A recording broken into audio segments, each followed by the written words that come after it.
loha-hevi-dehibe boky raha ataoko amin'ny teny anankiray le izy ampitinana anazy dia ity hoe ny ray mason'Israely mpamonjy ny sisa. Zay zany, zay resahany bokin'Isaia. Ny ray mason'Israely mpamonjy ny sisa. Dia ho asehontsika eo zany fivoaka an'io rehefa avy eo hoe ahoana no mahatonga antsika amin'ny teny an'io. Ny zavatra mampiavaka an'Isaia, hitantsika teo ny filazantsara an'Isaia, fa ny mampiavaka an'Isaia mpaminany rehetra dia Isaia ihany ny mpaminany tokana mampiasa ny teny hoe Vaovao Mahafaly. Plutôt ny teny anany azy ao hoe teny somafaly izy amin'ny dika tenitsika, fa izy ihany no mampiasa an'izany hoe Vaovao Mahafaly. Izy ihany no mampiasa an'izany hoe misy zavatra tsara ho ambara anareo.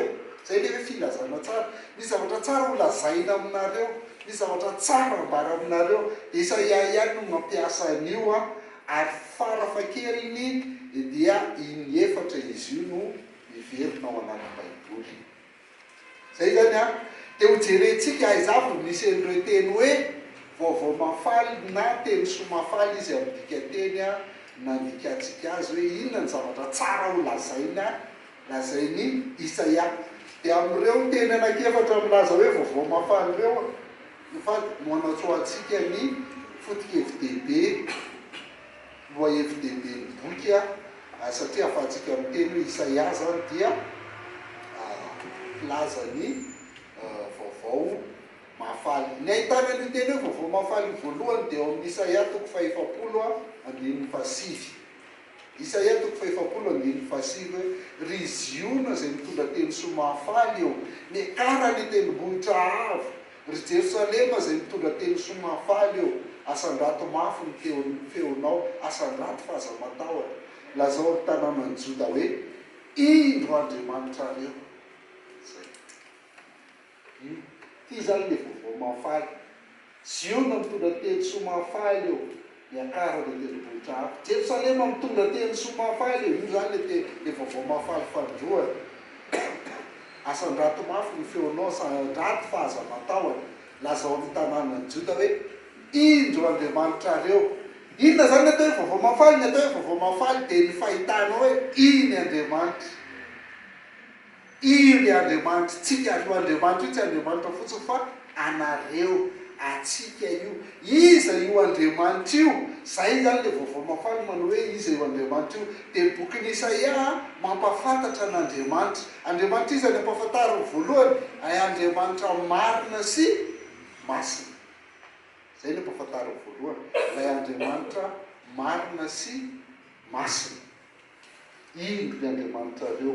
Fa ny ampahafantariny faharoa tsy marina sy masina fotsiny Andriamanitra dia manao fitsarana zany, fa Andriamanitra koa dia Andriamanitra kiandry, miaro sady mamindra fo.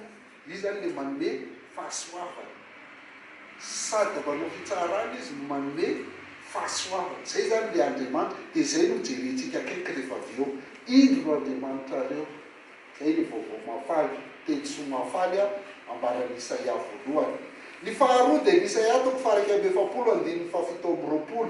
Misy an'ilay teny somafaly na hoe Vaovao Mahafaly fandroany.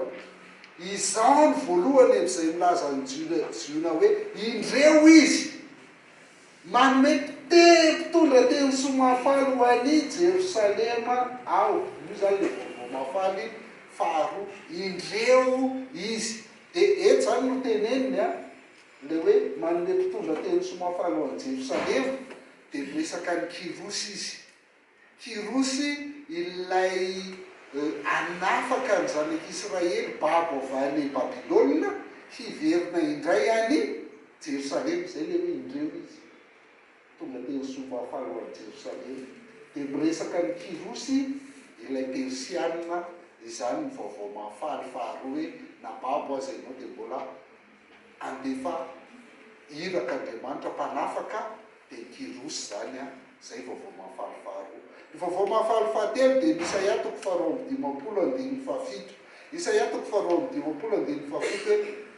akory ny atsara fandehan'irina ny tongotry riny tondra teny somafaly io zany le vaovao mafaly iretendrom-bohitra sady mitory fiadanana dia izay mitondra teny somafaly sady mitory famonjeny eny zay miteny am'ziona hoe mpanjaka Andriamanitra ao io le teny somafaly io le teny somafaly fiadanana famonjeny mpanjaka Andriamanitra ao milaza n'ilay mpamonjy sy tompo sy mpamonjy moa ny fitenitsika mahazatra milaza n'ilay tompo sy mpamonjy zay ny teny somafaly fahatelo zany a dia miresaka ny fiverenan'ireo sisa loha hevitra lehibe ozy izy tsika teo dia hoe ny ray mason'Israely mpamonjy ny sisa iza io sisa io mijerentsika eo a io sisa io a rehefa avy eo ary ny teny hoe mitondra teny somafaly farany a ao amin'Isaia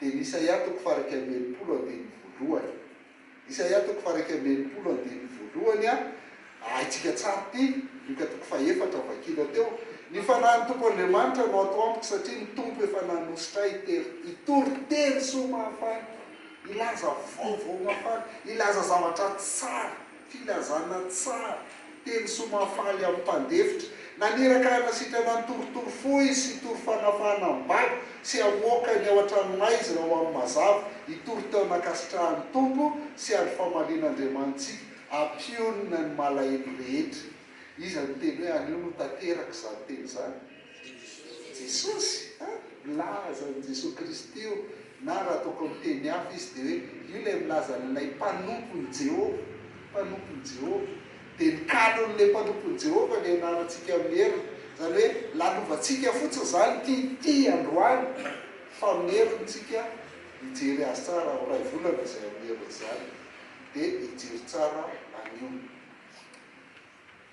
ozy izy tsika teo hoe Isaia zany ny mpaminany tokana nampiasa ny teny hoe vaovao mahafaly dia ao anatin'ireo vaovao mahafaly hoe dia zao le loha-hevitra hitatsika amin'ireo andiny hitatsika teo reo a hoe Andriamanitra dia marina sady masina mpitsara zany fa io Andriamanitra koa dia sady mpitsara no mpiandry berger miaro sy mamindra fo sady marina sy masina izy no miaro sy mamindra fo dia le vaovao mahafaly koa loha-hevi-dehiben'ny boky a dia miresaka ny kirosy ilay persiana mijerentsika momb'izay rehefa avy eo a anafaka ny zanak'Israely babo any Babilôna Miverina any Jerosalema dia le vaovao mahafaly koa dia miresaka amin'ny fiverenan'ireo sisa ay tsy ny Israely rehetra no hiverina amin'Andriamanitra fa ny sisa jerentsika izany hoe izany atao hoe sisa izany ary farany dia resaka momba n'ilay mpanompony Jehova reo zany le vaovao mahafaly reo Andriamanitra marina sy masina Andriamanitra mpiandry miaro sy miatra ilay kirosy le persiana babo amoaka ny babo avy any Babilôna hiverina Jerosalema ireo sisa hiverina avy any Babilôna fa hiverina amin'Andriamanitra ary le mpanompony Jehova le mpanafaka faharoa izay hitondra ny olona verina zay zany ny hevi-dehibe ambarany bokin'ny Isaia